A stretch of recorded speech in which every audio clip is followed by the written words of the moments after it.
Hello मेरे प्यारे बच्चों, कैसे हैं आप सभी। आशा करता हूँ सारे बच्चे फिट होंगे। बच्चों, आज की इस वाली वीडियो में हम एक्सरसाइज 10.2 सीखने वाले हैं हमारे क्लास 10th के न्यू वाले एनसीईआरटी बुक का, जिसमें आप लोगों को सर्कल से रिलेटेड, टेंजेंट से रिलेटेड बहुत सारे मजेदार मजेदार क्वेश्चन दिए हुए हैं और इंपॉर्टेंट क्वेश्चन दिए हुए हैं। तो इस एक्सरसाइज को तुम ध्यान से समझना, रटना नहीं है, समझना है।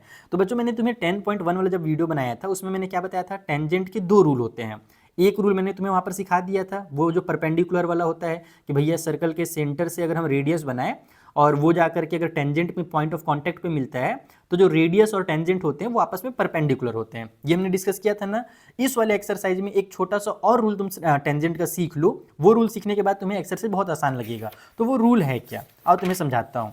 ये वाला है वो रूल, थ्योरम नंबर जो 10.2 है ना, यही वो रूल है जो एकदम सिंपल से रूल है, कोई मतलब खतरनाक से नहीं है। तुमने 9th में तो बहुत खतरनाक खतरनाक थ्योरम याद किए थे, तो मुझे अच्छे से याद है। बच्चों को मैंने 9th क्लास में बहुत सारे सर्कल के थ्योरम याद कराए थे। 10th उसके सामने कुछ भी नहीं है। तो यहाँ पर क्या होने वाला है कि अगर हमारे पास बाहर में कोई पॉइंट दिया हुआ हो और उससे हम सर्कल में टेंजेंट बनाना चाहें तो यहाँ पर मैक्सिमम दो ही टेंजेंट बना सकते हैं। जैसे देखो, ये जो पॉइंट P है ना, इससे अगर मैं एक टेंजेंट बनाना चाहूँ सर्कल के ऊपर साइड में, तो पॉइंट Q पर मेरा एक टेंजेंट बन गया। अब मैं चाहता हूं इसी पॉइंट से मैं ऊपर में दूसरा एक और टेंजेंट बनाऊं, तो नहीं बनेगा, वो जाएगा सीधा और पॉइंट क्यू पर ही जाएगा। टेंजेंट का मतलब क्या होता है, जो सर्कल को टच करता है, तो ये यहीं पर टच होगा। अगर मैं अंदर बना दूंगा तो वो तो सेकंड बन जाएगा, वो दो जगह पर टच करने लगेगा। तो हम ऊपर में बस एक ही टेंजेंट बना सकते हैं। सेम उसी तरीके से इस पॉइंट से हम नीचे साइड भी एक ही टेंजेंट बना सकते हैं। जैसे ये पी आर जो है ना, वो एक टेंजेंट है, ठीक है। तो किसी भी एक्सटर्नल पॉइंट से सर्कल में केवल दो टेंजेंट बनाना पॉसिबल है। पहला तो ये ध्यान रखना। दूसरा चीज ये ध्यान रखना कि जो भी हमारे टेंजेंट बनेंगे किसी भी एक्सटर्नल पॉइंट से सर्कल के ऊपर, वो टेंजेंट हमेशा इक्वल होंगे। यानी कि जो ये पी क्यू है और ये जो पी आर है, ये आपस में हमेशा इक्वल होंगे, चाहे कहीं पर भी पी मान लो यहाँ पर रहता है, यहाँ पर रहता है, यहाँ पर रहता है। किसी भी एक्सटर्नल पॉइंट से जब तुम सर्कल में टेंजेंट बनाओगे तो केवल दो टेंजेंट बनते हैं और दोनों टेंजेंट आपस में इक्वल होते हैं। ये चीज़ का ध्यान रखना। और अच्छा, यहाँ पर मेरे को ये क्वेश्चन दिख गया तो मैं तुम लोगों को जल्दी से बता देता हूँ बेटा। पिछले साल कई सालों से मैं देख रहा हूँ बोर्ड एग्जाम में ना, ये जो एग्जाम्पल्स वाले क्वेश्चन है ना, इससे रिलेटेड कई सारे क्वेश्चन आए हैं। तो ये जो तुम डायग्राम देख रहे हो ना, मैं पक्का एकदम 99% श्योर हूँ कि 2026 के बोर्ड एग्जाम में भी ना इस टाइप का डायग्राम का एक क्वेश्चन जरूर आएगा। हो सकता है कि ये क्वेश्चन सेम टू सेम उठ करके ना आए, थोड़ा घुमा करके दे, लेकिन ऐसे डायग्राम के बहुत सारे क्वेश्चंस तुम लोगों को प्रैक्टिस करने आने चाहिए। अगर नहीं किया है तो प्रैक्टिस जरूर कर लेना। चलो, तो अब यहाँ पर हम लोग आते हैं 10.2 वाले एक्सरसाइज में। इसमें जो पहला क्वेश्चन इसमें क्या कर रहा है कि हमारे पास फ्रॉम द पॉइंट क्यू है हमारे पास एक, the length of the tangent to a circle is 24 centimetre and the distance from Q to centre is 25 centimetre. The radius of the circle is, तो रेडियस बताइए क्या होगा। सिंपल क्वेश्चन है, इसमें ज्यादा दिमाग लगाने जरूरत नहीं है। ये डायग्राम नहीं है ना, ध्यान रखना, ये दूसरा चीज का डायग्राम है, एक सेकंड नंबर क्वेश्चन का डायग्राम है। इसका मैं डायग्राम बनाता हूँ और तुम्हें सॉल्व करना सिखाता हूँ। चलो कॉपी में डिटेल में। तो देखो, यहाँ पर मैंने एक डायग्राम बनाया है, इससे तुम्हें समझ में आ जाएगा। क्वेश्चन ने बोला है फ्रॉम अ पॉइंट क्यू, एक पॉइंट क्यू है, उससे सर्कल के ऊपर एक टेंजेंट बन रहा है। तो मान लो यहाँ से एक लाइन गया और इस वाले पॉइंट पर सर्कल में टच हुआ, तो ये हमारा टेंजेंट हो जाएगा। और इसका हमसे लेंथ कहा गया है कि ये 24 सेंटीमीटर का है। उसके आगे लिखा गया है कि and the distance of Q from the centre is 25 centimetre. जैसे मान लो ये सर्कल का सेंटर है जिसका नाम मैंने ओ रखा है, और इस क्यू का सर्कल के सेंटर से जो डिस्टेंस है वो 25 सेंटीमीटर है। और हमसे बोल रहा है the radius of the circle बताइए कितना होगा। तो मैंने लास्ट वाले एक्सरसाइज में भी तुम लोगों को बताया था कि कभी भी रेडियस बनाना हो तो हम कई सारे रेडियस बना सकते हैं, लेकिन हम नहीं बनाएंगे। रेडियस हम कहाँ पर बनाएंगे, जो पॉइंट ऑफ कॉन्टेक्ट है उसमें रेडियस बनाएंगे। तो ये हमारा रेडियस कुछ इस तरीके से बन करके आएगा, समझे। ये हमारा रेडियस बन करके आएगा। और हम क्या जानते हैं कि जो सर्कल का रेडियस होता है वो टेंजेंट के साथ परपेंडिकुलर होता है। ये मैंने एक्सरसाइज 10.1 में बताया था। तो इस वाले पॉइंट का भी कुछ नाम रख दो ताकि हमें नाम लिखने में आसानी हो। तो इसका नाम हमारे पास पी रख देते हैं अपन, ताकि ये पी क्यू बन जाए। तो हम यहाँ पर इसको लिखेंगे कि हमारे पास जो ओ पी है ये परपेंडिकुलर है पी क्यू के ऊपर। ओपी और पी क्यू परपेंडिकुलर है, और उसका रीजन जैसे कि मैंने पहले बताया था कि radius of circle is perpendicular. ठीक है, वो क्या होता है, परपेंडिकुलर होता है किसके ऊपर, तो टू टेंजेंट, वो टेंजेंट के ऊपर परपेंडिकुलर होता है। कभी भी हम सर्कल का रेडियस बनाए टेंजेंट के साथ तो इस तरीके से तुम्हें भी एग्जाम में लिखना पड़ेगा, ध्यान रखना। इसे शॉर्ट में लिख सकते हो, अपनी लैंग्वेज में छोटा करके भी लिख सकते हो। तो अब यहाँ पर अगर ये परपेंडिकुलर है यानी कि 90 डिग्री का एंगल है, तो फिर ये एक राइट ट्रायंगल बन जाएगा। तो हम लिखेंगे इन राइट ट्रायंगल, जो हमारे पास राइट वाला ट्रायंगल है जिसका नाम है POQ, इस ट्रायंगल के अंदर हमारे पास एक 90 डिग्री का एंगल है, तो ये 90 डिग्री के सामने वाला हाइपोटेन्यूज हो जाएगा। तो हम पाइथागोरस का थ्योरम लगा सकते हैं कि जो OQ का स्क्वायर होगा वो इक्वल होगा हमारे PQ के स्क्वायर यानी कि बेस के स्क्वायर और प्लस में OP के स्क्वायर यानी कि परपेंडिकुलर के स्क्वायर। ठीक है, तो ये हमने यहाँ पर पाइथागोरस का थ्योरम लगा दिया। हमें ये OP चाहिए, रेडियस चाहिए, तो OP का वैल्यू चाहिए। तो इसका वैल्यू हमें दिया हुआ है 25, तो यहाँ पर पहले 25 का स्क्वायर लिखो। इसका वैल्यू दिया हुआ है हमारे पास 24, तो 24 का स्क्वायर लिखो। इक्वल को साइड में हमारा OP का स्क्वायर हो जाएगा, ये बन जाएगा 625। अरे यार यहाँ पर प्लस की साइन थी, है ना, ये प्लस साइन थी। ये 24 का स्क्वायर कितना होता है 576 होता है, और प्लस में हमारे पास OP का स्क्वायर है। इसको अगर मैं इधर भेजूंगा तो इधर जाकर के माइनस हो जाएगा, और जब इधर आकर के माइनस होगा तो 625 में से 576 को माइनस करोगे ना तो तुम्हारा 49 आ जाएगा। तो मैं 49 इक्वल टू OP का स्क्वायर डायरेक्ट लिख देता हूँ। अब मुझे OP चाहिए तो इसे मैं रूट के अंदर डाल देता हूँ, रूट के अंदर 49 आ जाएगा, और यहाँ से ये 7 बन करके बाहर निकल जाएगा, यानी कि जो रेडियस है हमारी वो 7 सेंटीमीटर है। इसलिए यहाँ पर तुम लिख भी सकते हो कि भाई जो रेडियस होगी वो हमारी 7 सेंटीमीटर की होगी। तो ये हमारा फर्स्ट क्वेश्चन, सिंपल सा क्वेश्चन था, 1 मार्क्स वाला। ये तुम्हें समझ में आ गया होगा, इसमें तुम्हारे पास रिवीजन ही हुआ है, इसमें कुछ नई चीज़ें तुम नहीं सीखे हो, पिछले वाले में जो सीखा था वही सीखा है। अब चलते हैं दूसरे क्वेश्चन के पास जहाँ पर तुम एक नई चीज़ सीखोगे। दूसरे वाले में हमसे क्या कहा जा रहा है, इन द फिगर 10.11, ये जो फिगर दिया हुआ है इसमें TP और TQ हमारे दो टेंजेंट हैं, सर्कल जिसका सेंटर O है, और POQ हमारा 110 डिग्री का है, ये वाला एंगल। तो बताइए PTQ कितने डिग्री का होगा। PTQ बोले तो ये वाला एंगल, ये एंगल दिया है, ये एंगल निकालना है। कैसे निकालेंगे, देखो यहाँ पर भी तुम लोगों को वो 90 डिग्री वाला ही रूल यूज़ करना है। ये मत सोचना कि सर ये देखो, ये तुम्हारे दिमाग में सबसे पहले चीज़ तो यही आया होगा कि सर जो TP और TQ होंगे वो इक्वल होंगे, तो बिल्कुल इक्वल होंगे, लेकिन उसके इक्वल होने से हमारा यहाँ पर इस वाले क्वेश्चन में कोई खास फायदा नहीं है। हमें क्या फ़ायदा उठाना है कि भाई यहाँ पर जो TP है और ये रेडियस है तो यहाँ पर भी 90 डिग्री बनेगा, और ये जो TQ और ये रेडियस है तो यहाँ पर भी 90 डिग्री बनेगा। तो 90 है, 110 है और 90 है, और ये वाला एंगल निकालना है। तो क्वाड्रिलेटरल में जो सम वाला होता है हमारा फॉर्मूला कि सभी एंगल का जो सम होता है क्वाड्रिलेटरल में वो 360 डिग्री होता है। वहाँ से तुम इस क्वेश्चन को आराम से बना सकते हो। चलो कॉपी में बता देता हूँ। तो देखो यहाँ पर मैंने वो सारी चीज़ें लिख दी हैं जो मैंने तुम्हें समझाया कि ये 90 का होगा, ये 90 का होगा, ये 110 का होगा, और इसका रीज़न भी मैंने यहाँ पे डाल दिया है। अब हम लोग लिखेंगे इन क्वाड्रिलेटरल, जो हमारे पास क्वाड्रिलेटरल है जिसका नाम है क्या, तो POQT। इस क्वाड्रिलेटरल में एक एंगल देखो 90 डिग्री का है, दूसरा एंगल भी 90 डिग्री का है, तीसरा एंगल 110 डिग्री का है, और जो चौथा एंगल है वो ये वाला है जिसका हमें नाम PTQ दिया हुआ है। और हमें पता है चारों एंगल का जो सम होगा वो 360 होगा। ये हमारे पास कितना हो जा रहा है, ये बन जा रहा है 200, और ये 90 मिलकर के 290 हो जा रहे हैं। 290 को तो ट्रांसफर कर दो, तो तुम्हारा एंगल PTQ इक्वल टू हो जाएगा 360 माइनस में 290, यानी कि जो एंगल PTQ निकल करके आ गया वो आ गया हमारे यहाँ से 70 डिग्री का। तो इस तरीके से तुम्हें बहुत आराम से इस क्वेश्चन को बना लेना है। इजी पीजी क्वेश्चन है, MCQ में ऐसे क्वेश्चन आते हैं बोर्ड एग्जाम में। ठीक है, जो थर्ड वाला क्वेश्चन है चलो उसे समझते हैं। थर्ड वाले में हमसे क्या कहा गया है कि if tangent PA and PB from a point P to a circle with centre O are inclined to each other at the angle of 80 degree then POA is equal to. अब यहाँ पर भी तुम्हें बिना डायग्राम पे तो चीज़ें समझ में नहीं आने वाली कि आखिर इसमें क्या कहा गया है, तो चलो मैं तुम्हें डायग्राम के थ्रू इसे डिटेल में समझाता हूँ। तो देखो क्वेश्चन में हमसे क्या कहा गया है कि एक हमारे पास सर्कल है जिसका सेंटर का नाम है सेंटर O। ठीक है, जनरली सेंटर को वही बोलते हैं। अब इसमें जो टेंजेंट है वो है PA और PB फ्रॉम पॉइंट P से, यानी P से पॉइंट हमारा बाहर में है, उससे एक PA नाम का टेंजेंट बना, एक PB नाम का टेंजेंट बना। और हमसे कहा गया कि ये जो टेंजेंट है ना वो इंक्लाइंड है टू ईच अदर, यानी एक दूसरे की तरफ जो झुके हुए हैं ना वो झुके हुए हैं eight the angle of 80 degree. यानी कि यहाँ पर ये जो कंप्लीट एंगल बन रहा है ये वाला एंगल जिसका नाम APB है, गिवन में मैं इस चीज़ को लिख भी देता हूँ कि हमारे पास जो एंगल APB दिया हुआ है ना वही हमें 80 डिग्री दिया हुआ है। अब तुम्हें समझ में आया होगा जो 80 डिग्री जो क्वेश्चन में बोला था इंक्लाइंड वाला एंगल वो क्या है, तो वो ये वाला एंगल है जो हमारे टेंजेंट एक दूसरे की तरफ झुके हुए हैं। हमसे बोल रहा है POA वाला एंगल फाइंड कीजिए, POA, यानी कि अगर मैं यहाँ से ये वाला जो पॉइंट P है इससे अगर मैं सर्कल के सेंटर को मिला दूँ ना तब मेरा वो एंगल बनेगा जो मुझे फाइंड करना है। तो मैं मिला भी देता हूँ, ये मैंने P से O को मिलाया, अब O से A को मिला देते हैं, तो ये जो एंगल बना है हमें बोला गया ये वाला एंगल कितने डिग्री का होगा वो बताइए।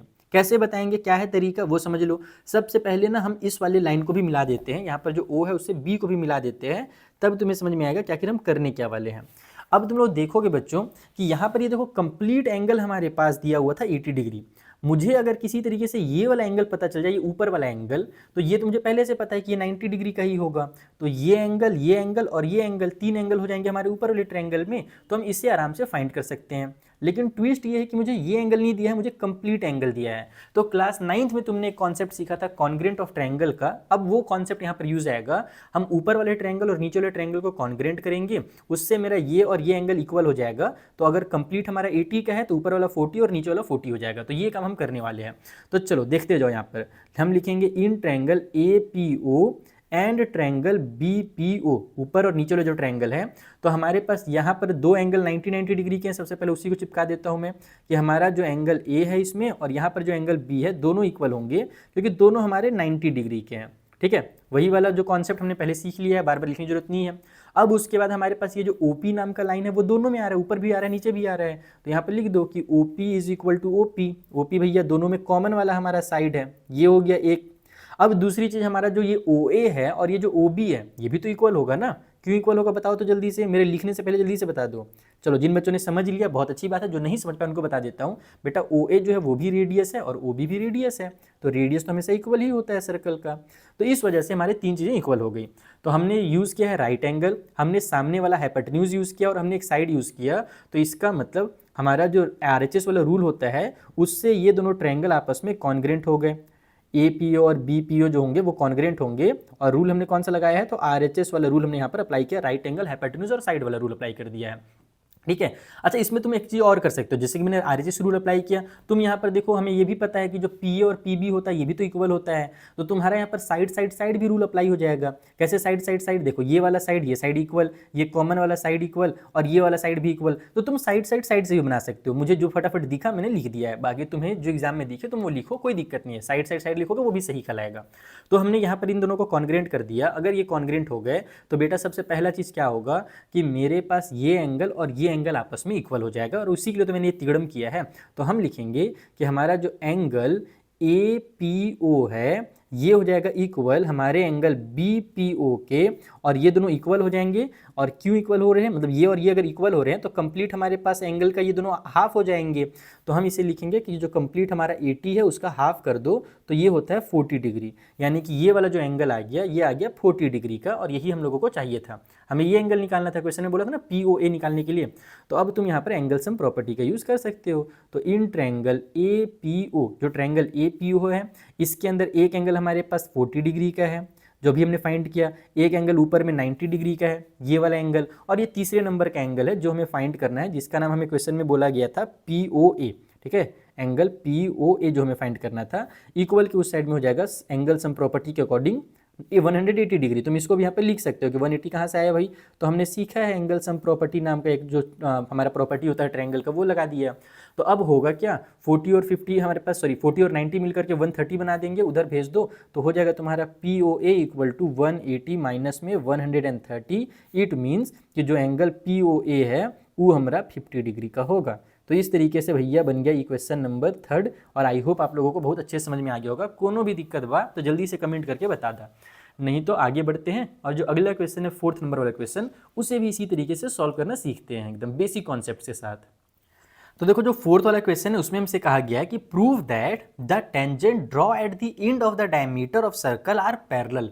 यानी कि सर्कल के डायमीटर से अगर हम दो टेंजेंट बनाने की कोशिश करें तो वो जो दो टेंजेंट बनेंगे ना वो आपस में पैरेलल होंगे, ऐसा प्रूव करना है। चलो इसे भी डायग्राम के थ्रू एकदम ध्यान से समझो, बहुत ईजी पीजी ये क्वेश्चन है।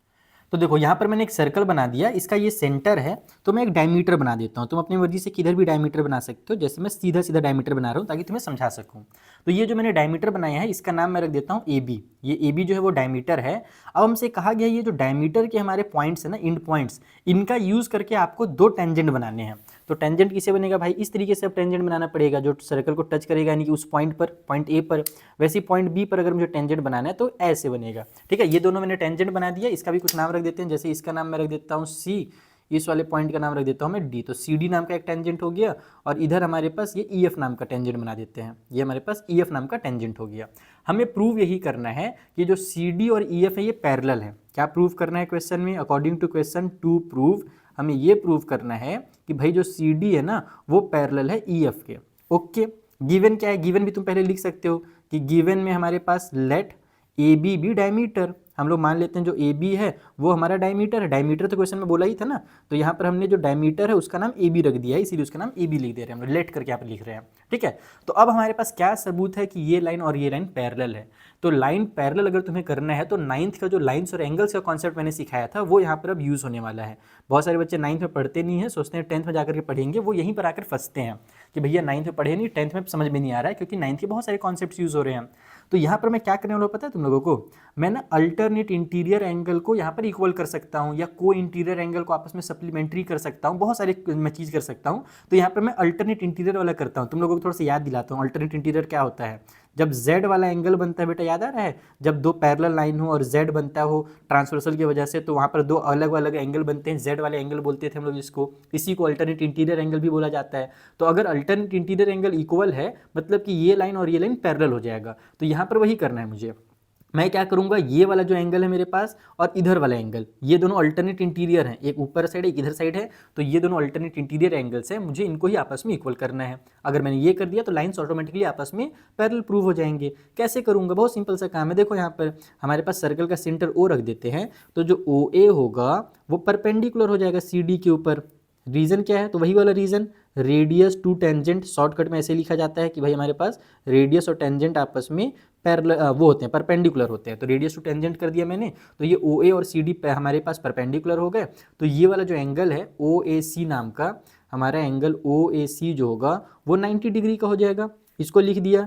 उसी तरीके से हमारे पास जो ये वाला लाइन ओ बी और ई एफ है वो भी तो परपेंडिकुलर है, जो ओ ई है वो परपेंडिकुलर है ई एफ के ऊपर, सेम उसी रीजन की वजह से। तो इसका मतलब ये वाला जो एंगल है हमारा, जिसका नाम हम रख सकते हैं O B F, angle O B F, ये भी तो कितना होगा, 90 डिग्री का होगा।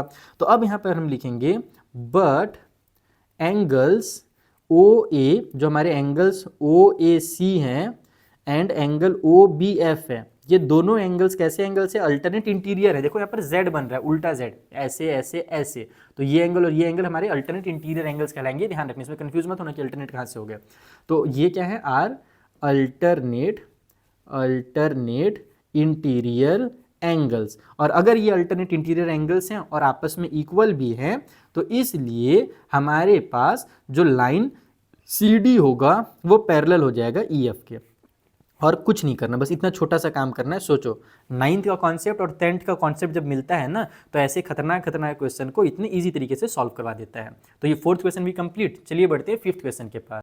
तो देखो जो 5th वाला क्वेश्चन है उसमें हमसे कहा गया है, prove that the perpendicular at the point of contact to tangent to a circle passes through the centre. इसका मतलब क्या है, इसका सिंपल से मतलब ये है बेटा कि जो अभी तक हम लोग सीख रहे थे ना कि सर्कल के सेंटर से जब हम लोग लाइन बनाते हैं तो वो परपेंडिकुलर होता है टेंजेंट के ऊपर, तो हमें इसी को प्रूव करना है कि भैया यहाँ से अगर हम लाइन सर्कल के सेंटर से बनाएंगे ना तभी वो टेंजेंट के ऊपर परपेंडिकुलर होगा। अगर इस वाले पॉइंट से या कहीं दूसरे भी पॉइंट से सर्कल के अगर हम ऐसे अगर हम लाइन बना दें तो वो परपेंडिकुलर नहीं होगा। एक्चुअल में हमें ये प्रूव करना है इस वाले क्वेश्चन में कि हमारा जो परपेंडिकुलर लाइन होता है वो सर्कल के सेंटर से ही होकर गुजरता है, इधर उधर जाकर के भटकता नहीं है। अगर इधर उधर भटक गया, मान लो यहाँ से हमने एक लाइन ऐसे टेढ़ा बना दिया तो वो 90 डिग्री का होबेच नहीं करेगा। ये प्रूव करना है। कैसे प्रूव करेंगे, चलो समझाता हूँ।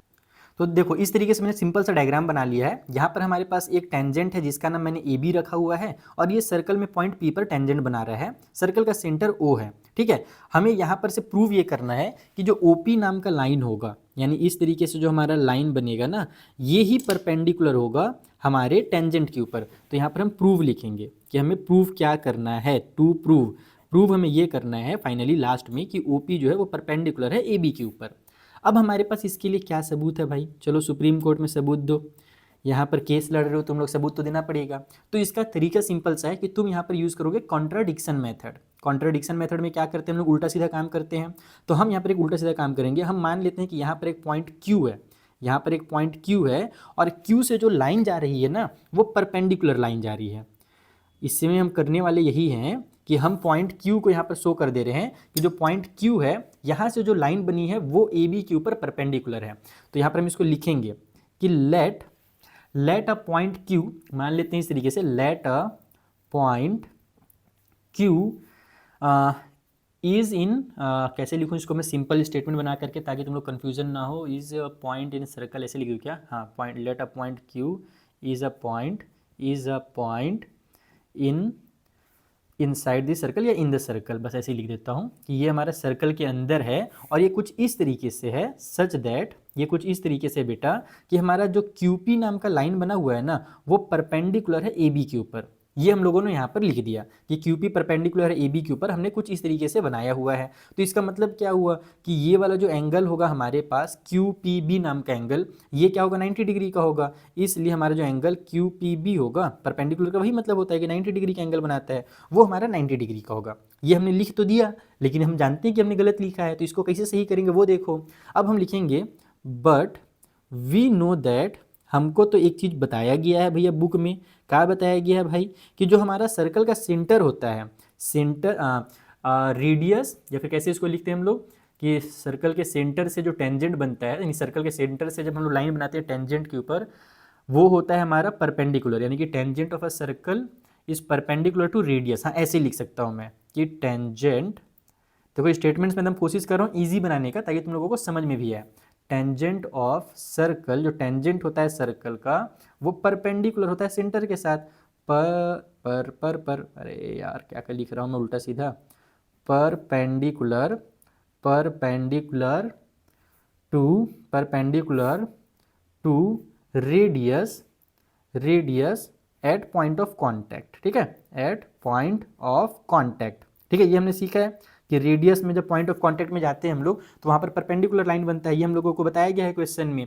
तो इसका मतलब ये हुआ कि हमारा जो रेडियस OP है वो तो परपेंडिकुलर होगा AB के ऊपर, तो इसका मतलब ये हुआ कि जो OP होगा वो परपेंडिकुलर होगा AB के ऊपर। और इसका ये भी मतलब हुआ कि जो OPB नाम का एंगल है, एंगल हमारा जो OPB है ये कितने डिग्री का है, तो ये 90 डिग्री का है। ये सिंपल सा मतलब हो गया। अब हमने जो चीज़ें लिखी हैं तुम वो देखो, हमारा जो QPB है उसको भी मैंने 90 डिग्री लिखा है, OPB दोनों को 90 डिग्री लिखा। तो क्या ये पॉसिबल है क्या कि ये भी एंगल 90 का हो और ये जो बड़ा सा एंगल बन रहा है ये भी 90 डिग्री का हो? ऐसा तो पॉसिबल है ही नहीं। ये तभी पॉसिबल है जब ये Q और P सेम जगह पर हो, यानी कि यहाँ पर हो सर्कल के सेंटर पे हो। तो यहाँ पर अब हम लिखेंगे कि it is possible, it is possible only when, या फिर it is only possible, it is only possible, ये तभी पॉसिबल है, ये तभी पॉसिबल है जब हमारा O एंड Q जो हो ना, O एंड QR वो हमारे कोइंसाइड हो। कोइंसाइड मतलब एक के ऊपर दूसरा हो, ठीक है, कोइंसाइड हो, ये तभी पॉसिबल है। तो इसका मतलब ये प्रूव होता है। तो बस इतना ही तुमको लिखना और कुछ नहीं लिखना है। तुमने यहाँ पर कॉन्ट्रडिक्शन वाला लिख दिया लाइन, तो हम सिंपल तरीके से मैं लिखवा रहा हूँ। तो इसका मतलब ये प्रूव होता है, hence it is proved that कि जो परपेंडिकुलर होगा, परपेंडिकुलर टू टेंजेंट, जो परपेंडिकुलर होगा टेंजेंट के ऊपर वो हमेशा पास होगा। कहाँ से पास होगा भैया, तो पास थ्रू सेंटर, वो हमेशा सेंटर से ही पास होगा। ये तभी हमारे पॉसिबल है। अगर परपेंडिकुलर बना है तो टेंजेंट हमारा सर्कल के, यानी जो टेंजेंट का हमारा पॉइंट ऑफ कांटेक्ट है वो सर्कल के सेंटर से ही पास होगा। तो इसलिए ये ऑटोमेटिकली प्रूव होता है कि जो OP है ना वही हमारा परपेंडिकुलर है AB के ऊपर। तो ऐसे भी तुम लिख देना लास्ट में, हैंस प्रूव्ड, खत्म, और कुछ नहीं करना है। तो इस तरीके से तुम्हारा 5th वाला क्वेश्चन ही बच्चा पार्टी होता है कंप्लीट। मुझे उम्मीद है तुम्हें ये भी बहुत अच्छे समझ में आ गया होगा। चलो जो 6th नंबर का क्वेश्चन है थोड़ा सा उन्हें भी बनाते हैं। ये सब तो तुम लोगों को प्रूव करना मैं सिखाई दूंगा, साथ ही जो सॉल्यूशन वाले क्वेश्चन है जो एग्जाम में बहुत ज़्यादा आते हैं उनको भी सीखते हैं। सो 6th वाले क्वेश्चन हमसे कहा गया कि the length of a tangent from a point A at distance of 5 centimetre from the centre to a circle is 4 centimetre. ठीक है, तो find the radius of the circle. तो बताइए रेडियस कितना होगा। ये सिमिलर वही वाला क्वेश्चन है जो शुरू में 25, 24 और 7 वाला आंसर आया था ना, सेम वैसी चीज यहाँ पर भी बोल रहा है। चलो जल्दी से कॉपी में बनाते हैं इसे। तो देखो इस तरीके से डायग्राम बनेगा सेम टू सेम जैसा वहाँ पर बना था। हमसे कहा गया है कि एक पॉइंट हमारे पास है A, उससे एक टेंजेंट बना हुआ है और इस पॉइंट की जो सर्कल के सेंटर से दूरी है वो है हमारी 5 सेंटीमीटर, और ये जो हमारा टेंजेंट है ना ये है 4 सेंटीमीटर का। तो मैं यहाँ पर पॉइंट B नाम दे दिया हूँ। क्वेश्चन में कहीं पर नहीं लिखा हुआ था पॉइंट B, लेकिन मैंने इसी का नाम पॉइंट B लिख दिया ताकि AB नाम का टेंजेंट हो जाए। तो ये AB हमारा टेंजेंट है OB के ऊपर। हमारा OB क्या भैया, रेडियस है, तो हम लिख देंगे कि जो OB होगा वो परपेंडिकुलर होगा वो AB के ऊपर। बाकी तुम गिवन वगैरह भी लिख सकते हो, गिवन में AB equal to 4, OA equal to 5, ये सब भी लिख सकते हो। और इसका रीजन तुम्हें पता ही है, रेडियस टू टेंजेंट। ठीक है, रेडियस टू टेंजेंट, ऐसे शॉर्टकट में हम लिखते हैं इसे। तो यहाँ पर हमारे पास होगा क्या कि अब फिर से वही पाइथागोरस का थ्योरम लग जाएगा। तो इन राइट ट्रायंगल, जो हमारा राइट ट्रायंगल बन गया जिसका नाम है AOB, इस ट्रायंगल के अंदर जो AO है वो है हाइपोटेन्यूज, तो AO का स्क्वायर इक्वल टू OB का स्क्वायर और प्लस में AB का स्क्वायर हो जाएगा। ये हो गया तुम्हारा 5 का स्क्वायर, इधर हमारे पास OB का स्क्वायर हमको चाहिए ही, मतलब OB का लेंथ चाहिए, OB तो रेडियस है, और प्लस में AB हमारे पास 4 दिया तो 4 का स्क्वायर, 5 का स्क्वायर देखो 25 हो जाएगा, 4 को इधर ले आएंगे तो 16 हो जाएगा माइनस में, क्योंकि इधर प्लस में है। इक्वल के उस साइड में हमारे पास OB का स्क्वायर है, ये बन जाएगा 9, तो यहाँ से OB इक्वल टू हो जाएगा रूट के अंदर 9, तो यहाँ से OB का जो लेंथ है वो निकल जाएगा 6 बोल रहा हूँ 3 सेंटीमीटर, यानी कि जो रेडियस है वो हमारी हो जाएगी 3 सेंटीमीटर। खेल खत्म क्वेश्चन का, बहुत सिंपल सा क्वेश्चन था, इसीलिए मैंने एकदम एक सांस में फुल स्पीड में तुम लोगों को समझा दिया, क्योंकि फर्स्ट वाला क्वेश्चन इसी टाइप का था, उससे बड़ा भी था थोड़ा सा, यानी कि उसमें तो नंबर बड़े थे, ये तो छोटा सा इजी पीजी क्वेश्चन है। चलो जो 7th क्वेश्चन है उसे देखते हैं। ओके बच्चों, जो नेक्स्ट हमारा 7th वाला क्वेश्चन है उसमें जाने से पहले मैं तुम्हें बताना चाहूँगा अपने बेहतरीन बुक के बारे में, जिस बुक में मैंने ना बहुत सारे नोट्स वगैरह डाल दिए हैं, PYQs भर भर के डाल दिया है, ताकि तुम किसी भी चैप्टर को पढ़ो तो तुम्हें पता चल जाए कि उस चैप्टर में प्रीवियस ईयर में कैसे क्वेश्चन आए थे, किस ईयर में कौन सा क्वेश्चन आया था, सारी चीज़ें तुम्हें इस वाले बुक में मिल जाएगी। Competency based question, worksheet, mind maps और बहुत तगड़े तगड़े सैम्पल पेपर भी मिलेंगे। साथ ही साथ अगर तुम ये बुक लेते हो तो तुम्हारे प्री बोर्ड के 10 से 12 जो क्वेश्चन पेपर है वो तुम लोगों को फ्री ऑफ कॉस्ट प्रोवाइड कराया जाएगा मेरे व्हाट्सअप के थ्रू। मेरा इसमें व्हाट्सअप का नंबर भी दिया हुआ है, तुम मुझसे कॉन्टैक्ट कर सकते हो बुक लेने के बाद।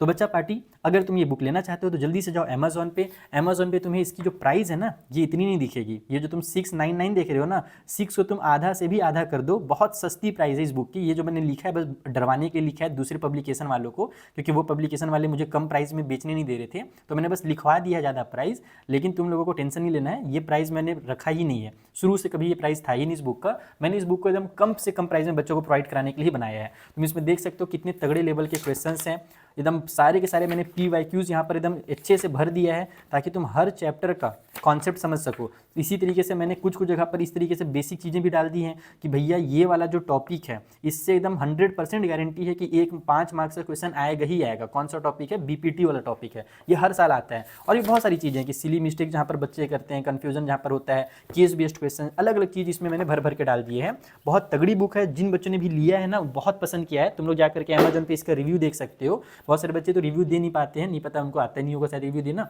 तो जिन बच्चों ने भी रिव्यू दिया है ना बहुत तगड़े रिव्यू दिए हैं। तुम जाकर के अमेजन पे चेक कर लेना, जो लिंक है वो डिस्क्रिप्शन में भी है और ऊपर आई बटन में भी मिल जाएगा। अब हम आते हैं 7th वाले क्वेश्चन के पास, और 7th वाले क्वेश्चन में हमसे क्या कहा गया है कि 2 कॉन्सेंट्रिक सर्कल है। कॉन्सेंट्रिक सर्कल ऐसे सर्कल होते हैं जिसका एक ही सेम सेंटर होता है, ठीक है, यानी कि एक सर्कल के अंदर में उसके पेट के अंदर दूसरा सर्कल, कुछ इस तरीके से समझ लो। अब हमसे कहा गया है उनका रेडियस है 5 सेंटीमीटर और 3 सेंटीमीटर। हमसे कह रहा है find the length of the chord of the larger circle which touch the smaller circle. ये बहुत इंपॉर्टेंट क्वेश्चन है, कई बार एग्जाम में आया हुआ है। और कैसे बनेगा, चलो मैं इसका डायग्राम के थ्रू तुम्हें डिटेल में समझाता हूँ। तो देखो यहाँ पर मैंने मस्त एकदम खतरनाक वाला डायग्राम बना लिया है, फिर से डायनासोर का अंडा दिख रहा है ये तो मुझे। तो यहाँ पर क्या है ना कि हमारे पास ये जो सेंटर ओ है ये दोनों सर्कल का है, ये जो अंदर में तुम सर्कल देख रहे हो और ये जो बाहर में सर्कल देख रहे हो ये दोनों सर्कल का एक ही सेंटर है, इसीलिए इसको कॉन्सेंट्रिक सर्कल कहा जाता है। अब हमसे ये कहा गया है कि बड़े वाले सर्कल के अंदर एक कॉर्ड होगा जो छोटे वाले सर्कल के लिए टेंजेंट का काम करेगा। यही बोला है ना क्वेश्चन में, मैं क्वेश्चन में रीड करके सुनाता हूँ तुम्हें ना। Find the length of the chord of the larger circle. Larger circle में कॉर्ड बनाइए जो कि with touch the smaller circle, जो स्मॉलर सर्कल को टच करेगा, और स्मॉलर सर्कल को अगर टच करेगा इसका मतलब वो उसके लिए टेंजेंट होगा। तो तुम यहाँ पर किसी भी पॉइंट पे तुम ऐसे बना सकते हो, लेकिन सामने सामने बनाओगे तो देखने में भी आसानी होगा, चेक करने में भी आसानी होगा और तुम्हें सॉल्व करने में भी आसानी होगा। देखो मैं यहाँ पर एक कॉर्ड बना रहा हूँ, ये कॉर्ड है ना, ये बड़े वाले सर्कल के लिए क्या है, अगर मैं इसका नाम AB रख देता हूँ तो ये जो AB है ये बड़े वाले सर्कल के लिए हमारा कॉर्ड है, और जो छोटा वाला सर्कल है उसे ये इस वाले पॉइंट पर टच कर रहा है। मान लेते हैं इस पॉइंट का नाम हम लोग रख देते हैं C। तो ये जो पॉइंट C पर टच कर रहा है तो हमारे पास ये छोटे वाले सर्कल के लिए क्या हो जाएगा, टेंजेंट हो जाएगा। ये जो अंदर में सर्कल है उसी के लिए ये AB जो होगा वो टेंजेंट हो जाएगा। अब आखिर हमें करना क्या है, हमें इसी कॉर्ड का लेंथ पता करना है। कैसे पता करेंगे, सिंपल से काम है। देखो बच्चों तुम एक काम करो, तुम्हारे पास बड़े वाले सर्कल का रेडियस दिया है ना, और मैंने बताया रेडियस हम कहीं भी बना सकते हैं, लेकिन हम कहीं नहीं बनाते हैं, हम जहाँ पर हमारा पॉइंट होता है वहीं पर यूज़ करते हैं। तो मैं O से ना A को मिला देता हूँ, तो ये जो OA है ये मेरा रेडियस हो जाएगा। और उसी तरीके से जो छोटा वाला सर्कल है इसका रेडियस भी मैं यहाँ से यहाँ यहाँ यहाँ कहीं भी बना सकता हूँ, लेकिन मैं इधर उधर ना बना करके अगर मैं OC को मिला दूँ तो ये मेरा वो परपेंडिकुलर वाला भी काम हो जाएगा। तो ये मेरा रेडियस भी हो जाएगा और परपेंडिकुलर भी हो जाएगा यहाँ पर, क्योंकि ये हमारे पास AB क्या है, टेंजेंट है छोटे वाले सर्कल के लिए। तो हम यहाँ पर लिखेंगे कि let chord AB touch the smaller circle, या फिर पॉइंट ऑफ कॉन्टैक्ट जो है वो भी लिख सकते हो तुम, स्मॉलर सर्कल एट सी। ये स्मॉलर सर्कल को सी पर टच कर रहा है, हमें इसी का लेंथ फाइंड करना है। कैसे फाइंड करेंगे? तो सिंपल सा होगा कि इसलिए जो OC होगा वो परपेंडिकुलर हो जाएगा AB के ऊपर। यही कॉन्सेप्ट तो हम लोग उतने देर से पढ़ रहे हैं भैया, कि जो सर्कल के सेंटर से रेडियस आता है वो परपेंडिकुलर होता है हमारे कॉर्ड क्या बोलते हैं टेंजेंट के लिए। तो छोटे वाले सर्कल के तो टेंजेंट ही है ना, इसीलिए ये परपेंडिकुलर हो गया। अब हमें पता करना है इस AB का लेंथ, तो हम यूज़ करेंगे इस ट्रायंगल का। तुम ये जो ट्रायंगल देख रहे हो इसका यूज़ करोगे। इन ट्रायंगल AOC, जो हमारा ट्रायंगल AOC है, इसके अंदर क्या हो रहा है? तो इसके अंदर हमारे पास ये वाला जो साइड OA है ये रेडियस है, तो यहाँ पर हम लिखेंगे OA जो है उसका स्क्वायर, यानी परपेंडिकुलर हाइपोटेन्यूज का स्क्वायर। राइट एंगल यहाँ पर है तो ये हाइपोटेन्यूज हो गया, तो ये हो गया हमारा हाइपोटेन्यूज का स्क्वायर इक्वल टू परपेंडिकुलर का स्क्वायर और प्लस में बेस का स्क्वायर। तो OA हमारे पास क्या है? बड़े वाले सर्कल का रेडियस, और OA का लेंथ हमें क्या दिया हुआ है? बड़े वाले सर्कल का रेडियस कितना दिया था? 5 दिया हुआ था, और छोटे वाले सर्कल का जो रेडियस है वो 3 दिया हुआ था। तो ये हमारा 5 का स्क्वायर हो जाएगा, इक्वल के उस साइड में हमारे पास OC यानी कि 3 का स्क्वायर और प्लस में AC का स्क्वायर हो गया। 5 का स्क्वायर होगा 25, 3 का स्क्वायर 9 इधर आकर के माइनस में हो गया, इक्वल के उस साइड में AC का स्क्वायर, ये 16 बन जाएगा। तो यहाँ से हमारा AC इक्वल टू रूट के अंदर 16 हो जाएगा, और AC जो है ना वो 4 बनने जाएगा। AC का लेंथ कितना हो गया? 4 सेंटीमीटर हो गया। अब तुम लोग यहाँ पर दो तरीका यूज़ कर सकते हो AB का लेंथ निकालने के लिए। पहला तरीका ये है कि तुम यहाँ पर इधर वाला जो लाइन है इसको मिला दो, और इधर भी एक ट्रायंगल बन जाएगा, फिर तुम ये BC निकाल लो, और वो दोनों हमारे इक्वल ही निकलेंगे। अगर ये 4 निकला है तो ये भी हमारा 4 ही निकलेगा। दूसरा एक और तरीका, 9th का एक कॉन्सेप्ट में तुम लोगों को याद दिलाता हूँ। 9th में मैंने क्या सिखाया था? ये तुम छोटे वाले सर्कल को थोड़ी देर के लिए भूल जाओ, बस बड़े वाले सर्कल में फोकस करो। ये बड़े वाले सर्कल का सेंटर है, और अगर सेंटर से कोई परपेंडिकुलर लाइन आता है किसी भी कॉर्ड के ऊपर, तो वो कॉर्ड को बाइसेक्ट कर देता है। Perpendicular from centre to chord bisect the chord, class 9th का थ्योरम है। तो मैं वो थ्योरम यूज कर लेता हूँ कि भैया ये हमारा जो कॉर्ड AB है वो बाइसेक्ट हुआ है, यानी कि AC और BC इक्वल होंगे। तो यहाँ पर हम लिखेंगे now perpendicular from centre to chord bisect the chord. वो क्या करता है? कॉर्ड को बाइसेक्ट कर देता है, बाइसेक्ट द कॉर्ड। तो इसका मतलब ये हुआ कि हमारा जो AC होगा वो इक्वल होगा BC के। तो हम लोगों को अगर AB का, यानी दोनों जो होंगे वो 4 सेंटीमीटर के होंगे, तो अगर हम लोगों को AB का लेंथ निकालना है तो मुझे क्या करना है? AC और BC को प्लस करना पड़ेगा। तो यहाँ पर मैं लिखूंगा AC और प्लस में BC, यानी कि 4 और प्लस में 4। तो यहाँ से हमारा जो AB का लेंथ है वो निकल जाएगा 8 सेंटीमीटर। तो अगर तुम्हें ये थ्योरम मान लो एग्जाम में याद नहीं आया, 9th में तुमने अच्छे से नहीं पढ़ा है, और ये थ्योरम अगर याद नहीं भी आ रहा है तो क्वेश्चन को छोड़ना नहीं है। दूसरा तरीका मैंने बताया ना कि तुम इसको मिला दो, तो यहाँ पर हमारे पास ये भी रेडियस हो जाएगा। अगर ये 5 है तो ये भी 5 होगा, ये 3, तो सेम टू सेम इस तरीके जैसे AC हमारा 4 निकला है वैसे BC भी हमारा 4 निकल करके आ जाएगा। वो तरीका तुम यूज कर सकते हो, ठीक है। तो ये हो गया 7th क्वेश्चन कंप्लीट। अब मैं थोड़ा थकने लगा हूं, तो क्या किया जाए? 8th वाला जो क्वेश्चन है वो बना लिया जाए या फिर छोड़ दिया जाए? बना लेते हैं, काम करते हैं 8th वाला तक बना लेते हैं, या फिर 8th वाला यार फिर यहाँ पर प्रूव करने वाला है, हो गया सॉल्व करने वाला। देखो हमने बहुत सारा बना लिया है ना, लगभग 7 क्वेश्चन कर लिए इस वाले वीडियो में। अब जो बचे हुए क्वेश्चन है, जैसे क्वेश्चन नंबर 8 हो गया, ये 9 के लिए है, 10, 11, 12, 13, ये सारे के सारे क्वेश्चन मैं नेक्स्ट वीडियो में करा दूंगा। टेंशन नहीं लेना है, नेक्स्ट वीडियो ढूंढने की जरूरत नहीं है। तुम्हें ऊपर आई बटन में भी नेक्स्ट वीडियो मिल जाएगा।